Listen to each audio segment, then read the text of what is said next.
Yo, salam Passive Income. Oke, ketemu lagi dengan saya Eros Perwita di podcast Berburu Multibagger. Di podcast kali ini kita akan ngomongin mengenai perkembangan IHSG secara year to date ya. Jadi dari awal tahun sampai akhir Juni 2021 kemarin ya. Jadi satu semester di awal tahun 2021 ini. Nah, cuman sebelum kita membahasnya ya, saya ingin membacakan dulu pertanyaan-pertanyaan yang sudah teman-teman ajukan baik dari Instagram saya. Jadi ada teman yang DM ke Instagram saya dan bertanya, dan nanti juga akan saya bacakan pertanyaan dari teman-teman yang kemarin tanya di kolom komentar ya. Oke, yang pertama dari Pak Ali Syadat ya. Jadi Pak Ali Syadat ini bertanya, intinya adalah kira-kira trading dan investing itu cuan yang mana gitu. Jadi beliau bercerita nih, beliau beli saham, kemudian sahamnya naik 15%. Nah, setelah naik 15% karena ya sejak awal ya, karena beliau juga baru masuk di bursa, kemudian beliau memang berminat untuk menjadi investor dulu. Jadi beliau investing awalnya. Cuman setelah naik 15% harga sahamnya turun gitu. Sahamnya turun dan beliau ini menyesal, wah kenapa nggak saya jual, akhirnya turun sampai di harga belinya gitu. Padahal kalau dia jual di setelah kenaikan 15% tadi ya dia cuan gitu ya, cuan, dan sekarang harganya turun lagi, beliau bisa beli lagi gitu, mumpung harganya turun, kemudian ketika naik akan dijual lagi gitu. Jadi beliau berpikir untuk kenapa nggak trading aja gitu. Jadi cuan mana antara investing dan trading?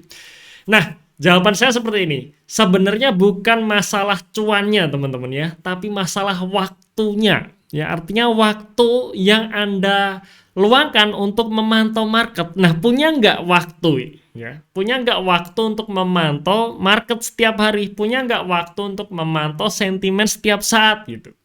Kalau misalkan teman-teman nggak punya waktu, ya sudah, mending investing saja gitu. Jadi kita bicara mengenai investing ya, kita tidak memperdulikan atau kita tidak, istilahnya sedikit cuek dengan pergerakan harga saham jangka pendek ya. Nah, kenapa? Ya karena nggak semua orang punya waktu gitu. Contoh aja, seorang customer service bank ya, dia nggak mungkin kerja sambil trading, kan nggak mungkin ya. Dia melayani nasabah datang mau buka rekening gitu, tapi dia bilang, tunggu saya mau cut loss dulu gitu. Kan nggak bisa gitu ya, bisa-bisa dimarahin bosnya dan dipecat gitu.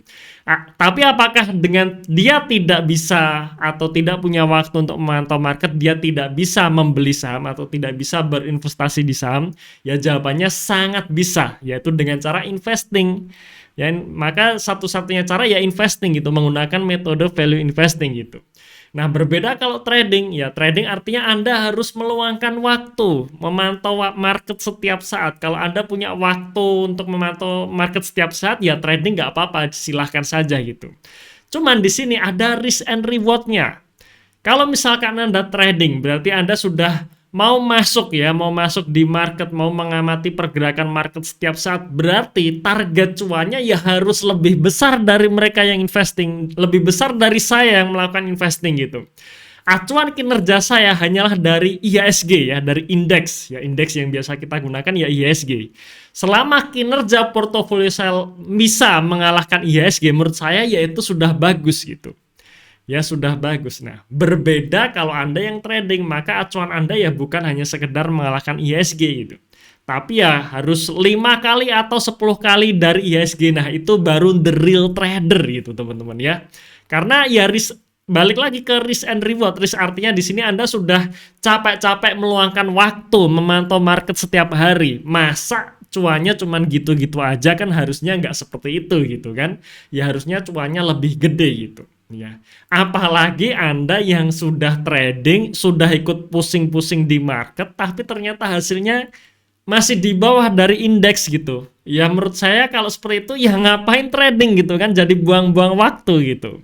Nah, jadi problemnya di situ ya, bukan masalah cuannya tapi waktunya, punya nggak? Ya, kalau Anda punya waktu untuk trading ya nggak apa-apa, trading saja. Dan risk and reward-nya pun juga harusnya berbeda. Jadi ketika Anda trading ya harusnya cuannya berkali-kali lipat dari kami yang investing gitu. Ya seharusnya seperti itu gitu ya. Seharusnya seperti itu. Oke, kira-kira mungkin itu jawabannya ya. Pertanyaannya apakah cuan trading atau investing? Secara logika harusnya lebih cuan trading kalau Anda punya waktu itu. Kira-kira jawabannya seperti itu. Oke, kemudian pertanyaan selanjutnya dari kolom komentar di podcast sebelumnya ya. Mungkin saya bacakan beberapa. Yang pertama di podcast ya 100% saya belikan saham Adaro. Serok di harga berapa enaknya Pak?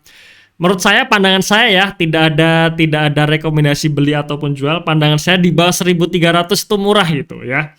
Ya jadi ya 1.300 ya beli saja sampai 1.300, setelah itu naik biarin gitu. Pak, bahas saham properti seperti JRPT. Oke, saya tampung dulu. Kemudian saya di podcast sebelumnya, di podcast yang berjudul Anthony Salim dan DCII Multi Bagger dalam 4 hari. Nah, kira-kira ada nggak nih Pak, kira saham second lander di bawahnya DCII yang bisa menawarkan return yang kurang lebih sama gitu? Jawabannya saya tidak tahu gitu ya. Karena untuk DC ini saya menganggap ini bukan kriteria saya. Artinya untuk kita investing di saham-saham seperti DCII, Arto, maupun bank-bank yang baru berencana akan digital ini sangat beresiko tinggi. Ya bagi teman-teman yang trading nggak apa-apa gitu ya. Karena teman-teman bisa mantau market setiap hari. Jadi sebelum turun langsung jual.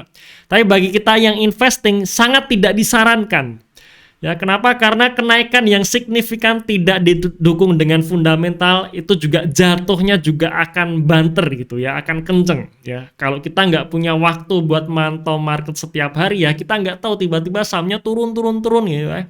ARB berjilid-jilid gitu kan, akhirnya ya uang kita hilang gitu, uang kita habis gitu ya. Jadi balik lagi, karena saya investing ya, ini bukan kriteria saham yang saya sukai, maka saya tidak tahu itu. Saya tetap pilih saham yang fundamentalnya bagus dan sekarang harga sahamnya masih murah, kira-kira seperti itu ya. Oke, kemudian ada lagi ya, di podcast itu juga 100% saya belikan saham Adaro ya. Kalau saya all in di bumi, nggak apa-apa, silahkan, selama Anda trading ya, Anda bisa mantau market, nggak apa-apa gitu. Begitu naik jual, begitu sebelum turun langsung jual gitu kan. Sebelum naik beli dulu kan, setelah naik ya jual gitu. Nah, cuman bagi kita yang investing ya, saya sarankan cari perusahaan yang lebih bagus lagi gitu dari fundamentalnya. Oke ya. Kemudian harga coal sudah di atas 125 US dollar per ton, Bang. Saya optimis setelah LKQ2 terbit, kemungkinan akan bangkit ya. Saya juga ikut optimis juga. Terima kasih. Bagaimana prospek saham CPO? Karena harga CPO naik ya dibandingkan tahun lalu, tapi kenapa harga sahamnya turun? Saya nyangkut nih gitu. Nyangkut di TBLA. Untuk TBLA saya belum tahu, saya belum belum analisa. Cuman kalau saya lihat LSIP dan juga SIM itu bagus ya.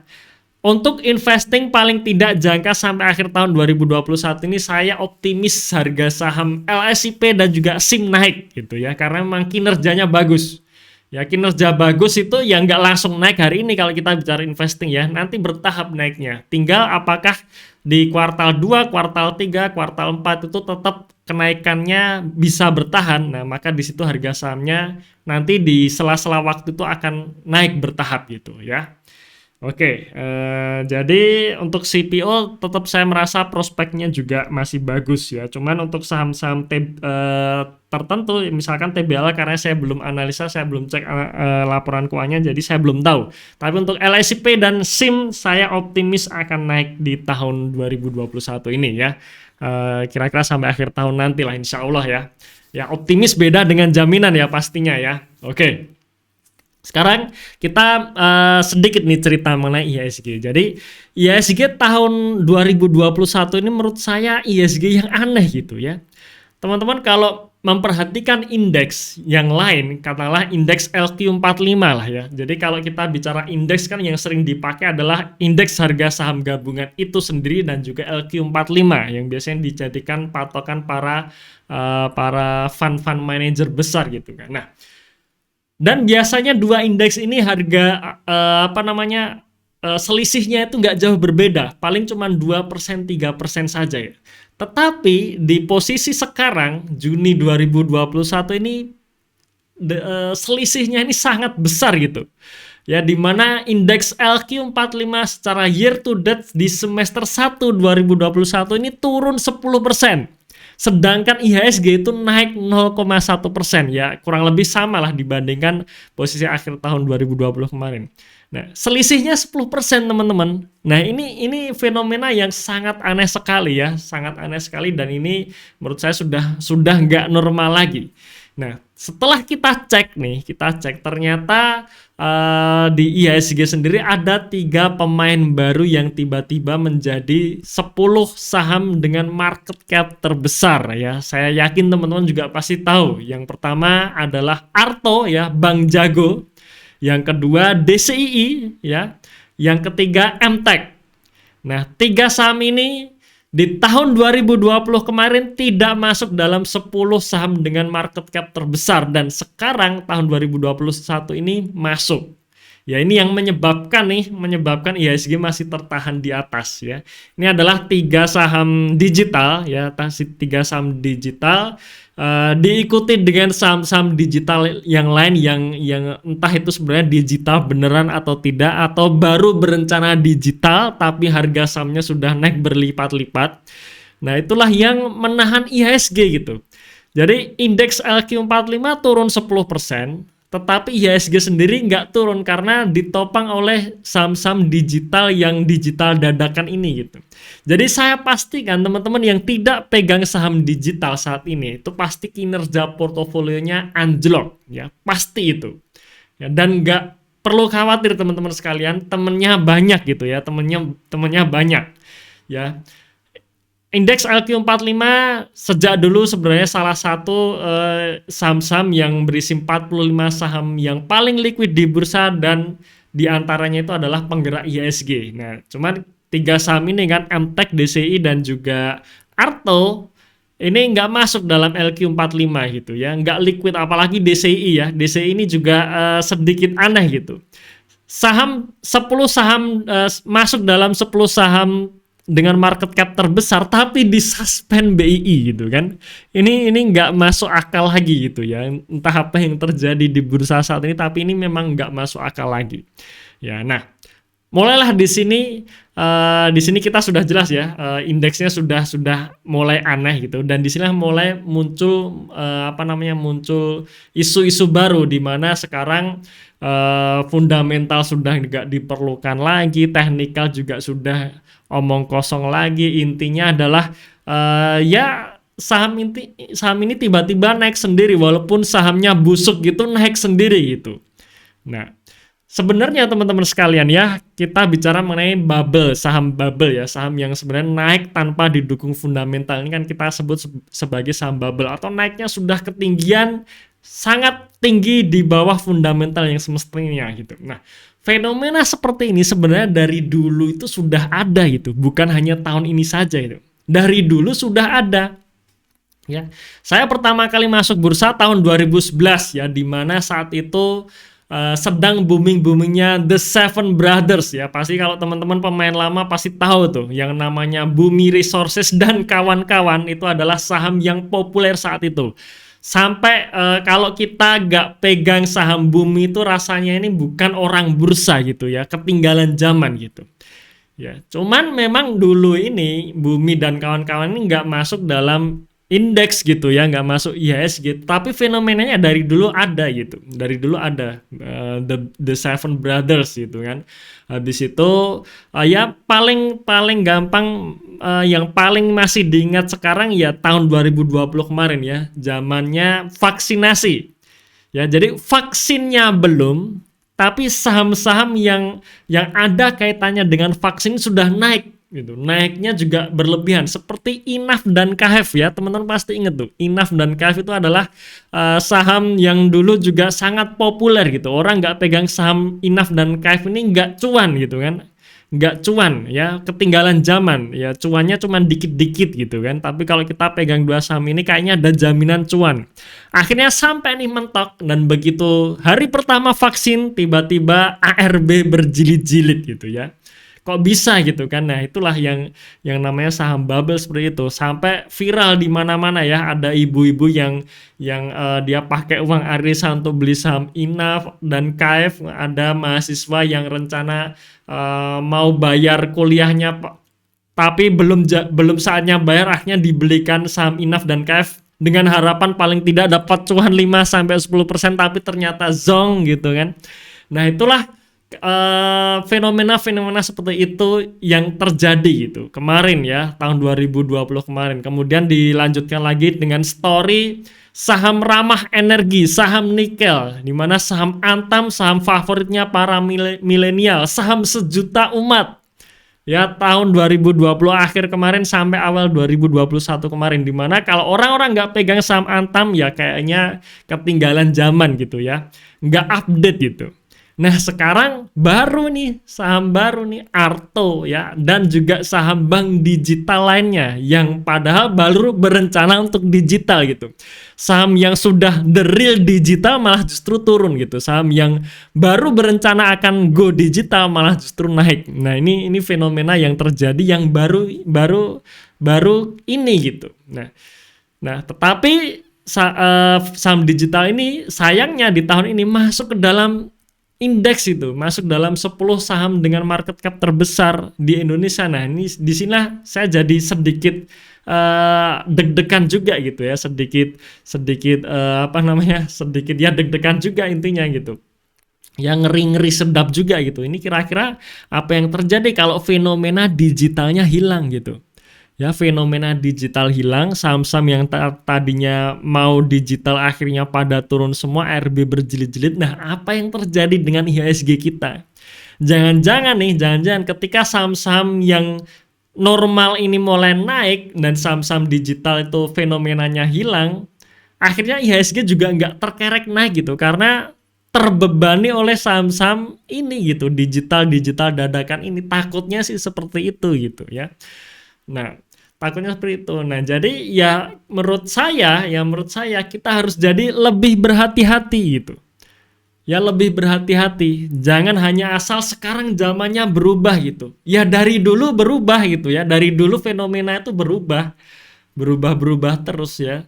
Cuman tetap menurut saya tetap ya, dalam jangka panjang fundamental itu akan berbicara gitu, dimana ya yang fundamentalnya bagus dia bisa bertahan, harga sahamnya di atas. Yang harga sahamnya sudah naik berlipat-lipat tanpa fundamental yang buruk, ya biasanya sih nanti akan terjerumus juga gitu ya. Jadi bukan fenomena yang baru gitu ya, bukan zaman yang baru juga, dari dulu juga seperti ini gitu. Ya, jadi menurut saya kita lebih berhati-hati, terutama bagi teman-teman yang investing ya. Kalau trading nggak apa-apa gitu ya, teman-teman mau nge-hold Arto atau saham-saham yang baru mau go digital ini, mumpung belum naik, teman-teman masuk dulu. Begitu sudah naik dapat swing 15%, 10% ya langsung ambil saja, itu nggak apa-apa. Cuman bagi teman-teman yang investing, ya balik lagi, cek lagi fundamentalnya, kira-kira cocok nggak nih untuk investasi jangka panjang, kira-kira seperti itu gitu. Ya, anggap saja seperti ini dah, kita nggak perlu lihat laporan keuangannya ya. Kita anggap saja nih, misalkan ya, ketika teman-teman punya duit 1 miliar saja deh ya, 1 miliar, kira-kira nyaman nggak sih didepositokan di Arto gitu?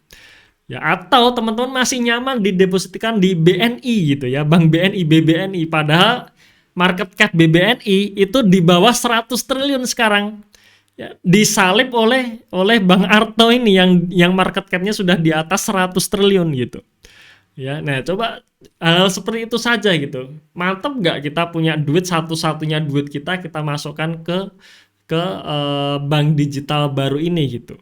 Ya, karena sekali lagi ya, yang namanya bank ini kan lembaga intermediary ya, satu-satunya jaminan ya trust itu aja gitu ya, terpercaya itu aja. Karena begitu sekali nggak terpercaya akan terjadi rush ya, teman-teman ingat ya, Bank Senturi ya rush, dia nggak punya duit, nggak punya likuiditas, akhirnya dilikuidasi. Ya, kemudian Bukopin ya, Bukopin kemarin sempat rame ya, nasabahnya banyak yang mencairin duit ya, nyairin duit, akhirnya ya banknya gonjang-ganjing. Untung Kokmin Bank masuk, kalau enggak ya sudah bubar juga tuh, seluruh dana nasabahnya hilang gitu ya. Nah, itu balik lagi ke fundamental-fundamental seperti itu. Nyaman nggak kita ya. Kemudian juga kita lihat deh, kira-kira ada nggak ya fund manager besar ya, seperti katakanlah perusahaan asuransi atau perusahaan lembaga pensiun ya, perusahaan aset manajemen, dia menempatkan dana investasinya di perusahaan-perusahaan seperti itu nggak sih gitu. Kok saya belum melihat gitu ya. Saya belum melihat nih mereka menempatkan di bank-bank digital ini, belum melihat. Jadi kok kayaknya saya masih melihat ya bank-bank yang digital dadakan ini ya cuman mainan segelintir orang aja gitu ya, takutnya seperti itu ya. Kalau trading saya lagi nggak masalah sih ya, teman-teman bisa mantau tiap hari pergerakan harga sahamnya itu nggak masalah, tapi bagi investing ya lebih baik cari yang fundamentalnya lebih bagus ya. Kalau cerita sedikit aja lah mengenai Bank Arto ini ya, yang namanya bank ya, bank itu ya simpanan pinjaman gitu, entah itu digital maupun tidak, ya simpanan pinjaman, pendapatannya dari bunga kredit. Nah, sekarang bayangkan Bank Arto ini kreditnya masih 1 miliar, posisi pinjamannya sekitar 1 triliun. Pendapatannya kuartal 1 2021 ini masih sekitar 40-an miliar. Sedangkan market cap-nya sudah 100 triliun gitu. Ya, kira-kira masuk akal nggak ini? Ya menurut saya kok jauh gitu ya dibandingkan dengan BBNI. Ya, BBNI di mana posisi pinjamannya sudah 600 triliun lebih, sedangkan market cap-nya di bawah 100 triliun gitu. Ya. Jadi kira-kira Bank Arto ini untuk bisa memiliki pinjaman sebesar 100 triliun saja butuh berapa tahun gitu ya. Nah, ini pandangan saya mengenai saham digital, bukan hanya Bank Arto saja, tapi juga saham-saham bank digital lain gitu. Kalau market cap-nya sudah nggak masuk akal lagi, berarti ya jangan dipilih untuk investasi gitu. Untuk trading nggak masalah, sekali lagi ya, untuk trading, untuk spekulasi itu nggak masalah, tapi untuk investasi mending cari yang aman saja gitu ya. Karena yang namanya investasi ya, kita sudah capek-capek ngumpulin duit gitu kan, kita sudah capek-capek berhemat supaya kita bisa nabung saham. Nah, pilihlah saham-saham yang memang memberikan kenyamanan investasi gitu ya. Salah satunya apa? Dari fundamental, kemudian juga dari price-nya. Apakah price-nya atau harganya saat ini masih under value atau tidak. Nah, itu yang kita pilih. Dan memang ketika kita milih saham-saham under value, tidak serta-merta besok itu langsung naik, tidak. Yang namanya investing ya butuh waktu. Ya butuh waktu, tapi paling tidak ini kenyamanan. Ketika kita pegang saham yang under value, fundamentalnya bagus, kita nggak akan kepikiran sahamnya akan kena ARB berjilid-jilid gitu. Bahkan sampai disuspend gitu, kita nggak akan kepikiran. Jadi kita bisa melakukan rutinitas kita yang lain dengan lebih tenang. Kita bisa ngantor dengan tenang, kita bisa jalankan bisnis kita dengan tenang daripada hanya sekedar ikut pusing di bursa gitu. Ya. Nah, jadi ya bisa dikatakan IHSG sekarang lebih tepatnya ya indeks harga saham gorengan gitu ya.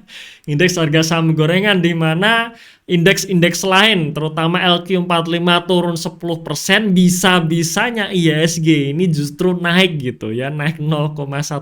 Ini gimana ceritanya gitu ya. Ini yang aneh gitu. Ya, oke ya. Jadi di situ saja, mungkin karena sudah terlalu panjang podcastnya, biar nggak bosen gitu ya. Silahkan teman-teman jika ingin bertanya, tuliskan di kolom komentar di YouTube ini, atau mungkin bagi teman-teman yang dengar di aplikasi podcast bisa DM di Instagram saya Erose Perwita ya. Oke, terima kasih sudah mendengarkan podcast ini sampai selesai. Oh iya, jangan lupa kunjungi website saya perwita.com ya. Di situ saya nulis artikel, saya punya blog di situ ya.